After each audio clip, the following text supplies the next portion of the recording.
au secteur de l'enseignement, parce que c'est un secteur qu'il connaît particulièrement bien pour avoir été directeur de la DEC pendant de nombreuses années, notre doyen, André Jean-Léopold dit Léo. Vous voyez comment on est traité à Calédonie Ensemble. Même pas le respect des anciens. Oui, effectivement, dans une vie antérieure, j'ai été enseignant pendant de nombreuses années et puis directeur de la DEC. C'est à cette époque-là, d'ailleurs, que j'ai eu le privilège de faire la connaissance de Philippe Gomez. À l'époque, c'était Avenir Ensemble, mais on ne va pas en parler. Et j'avais été, je dirais, particulièrement impressionné, je crois que c'est le mot qui convient, par justement ses préoccupations et ses visions et l'intérêt qu'il marquait pour l'éducation. Lève un peu ton micro. On s'est rencontrés donc sur ce terrain-là. Depuis, entre-temps, les choses donc ont évolué et je me suis retrouvé donc accepter effectivement cette mission de membre du gouvernement chargé de l'enseignement, de tout l'enseignement, de la maternelle donc jusqu'au lycée et au-delà, à travers aussi la responsabilité sur l'enseignement supérieur, l'université, la recherche et aussi du service civique obligatoire dont je parlerai. Voilà. Ce que je peux donc vous dire, c'est que c'est quelque chose qui a été effectivement, qui était nouveau pour moi, avec des surprises, des bonnes, parfois des mauvaises, et un temps d'adaptation nécessaire. Néanmoins, actuellement, donc, et déjà depuis quasiment 2 mois, mon cabinet travaille et nous travaillons d'arrache-pied. La mission est passionnante, évidemment, puisque eh bien, j'ai la chance, justement, comme ça n'a pas été le cas pendant de nombreuses années, je crois, d'avoir donc tout le secteur de l'enseignement. Et ça, effectivement, ça permet d'avancer avec une ligne directrice, une cohérence. Les 2 priorités donc, que nous nous sommes données à Calédonie Ensemble, c'est essayer, pas essayer, il faudra le faire, mettre en place, élaborer et mettre en place un projet éducatif. Vous en avez sans doute entendu parler. Il avait commencé déjà à être initié justement par Calédonie Ensemble en 2010 à travers le grand débat. Certains d'entre vous s'en souviennent sans doute ou y ont même participé. Et il importait évidemment de ne pas laisser cette dynamique se perdre définitivement parce que pendant quelque temps évidemment il n'en a plus été question. Donc ce projet éducatif nous le reprenons, nous avons commencé déjà à y réfléchir. Il y faut, si vous voulez, de la cohérence. Cette cohérence, elle peut être recherchée justement à travers des mesures qui seront appliquées dans tous les secteurs de l'enseignement, de la maternelle donc à l'université, bien entendu, aussi à travers, bien entendu, des axes forts.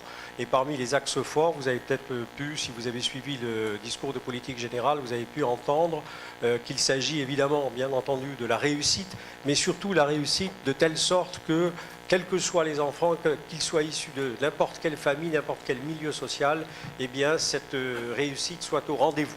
Voilà, ça c'est important, vous le savez, hein, que cette inégalité, ces inégalités sociales pèsent, déterminent trop lourdement la réussite scolaire.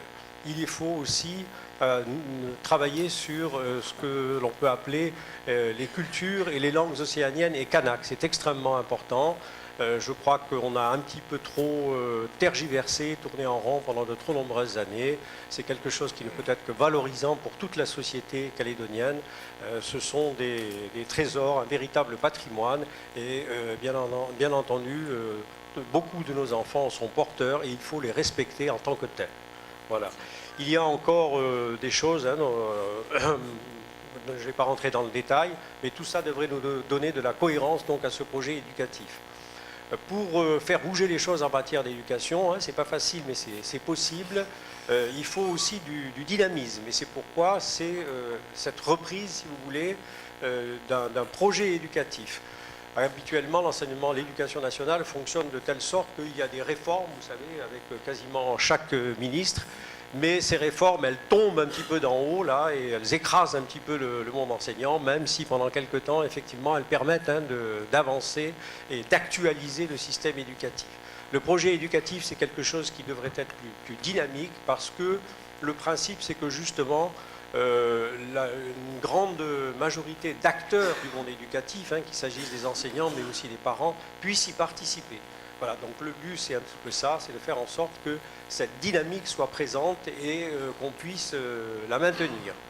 Il y a aussi des éléments qui sont importants pour faire évoluer le système éducatif, hein, et on en a besoin en Nouvelle-Calédonie. C'est aussi se montrer lucide. Pendant longtemps, je crois qu'on s'est voilé un petit peu la face sur les résultats et la nécessité d'évaluer le système éducatif. C'est important. Il faut qu'un système, quel qu'il soit d'ailleurs, mais tout particulièrement le système éducatif, soit efficient. C'est-à-dire que lorsque l'on fait quelque chose, il faut pouvoir s'interroger sur l'efficacité de ce que l'on fait. Donc ce sera aussi un des éléments, un des principes directeurs de ce projet éducatif. Voilà, il y aura sans doute beaucoup de choses. En tout cas, on travaille d'arrache-pied là-dessus. Et puis, il y a, je vous le disais tout à l'heure, parmi les priorités, le service civique obligatoire. Alors ça devrait concerner l'ensemble de la jeunesse. On est tous conscients qu'il y a des choses qui ne vont pas dans la jeunesse. Bon, pour certains jeunes, effectivement, les choses se passent merveilleusement, et tant mieux, ils sont une majorité. Mais pour beaucoup de jeunes, on sent que beaucoup trop de problèmes se posent. On n'arrive pas trop à les analyser. Bien souvent, il s'agit de nos enfants et on se trouve désarmés. Je crois que, bien sûr, c'est jamais simple de faire en sorte qu'une société comme ça se régénère, se renouvelle à travers sa jeunesse. Ça pose toujours des problèmes, des tensions, même des conflits parfois. Mais je crois qu'il faut aussi franchir le pas et puis prendre le problème à bras-le-corps. Et prendre le problème à bras-le-corps, eh bien, c'est peut-être aujourd'hui essayer de penser à un dispositif qui rassemblerait cette jeunesse et qui, avec évidemment un certain nombre de valeurs, justement, mettant en jeu le sens civique, le don de soi, la générosité, eh bien, pouvoir faire en sorte que cette jeunesse-là se trouve en quelque sorte accueillie et conduite à pouvoir jouer pleinement son rôle dans la société.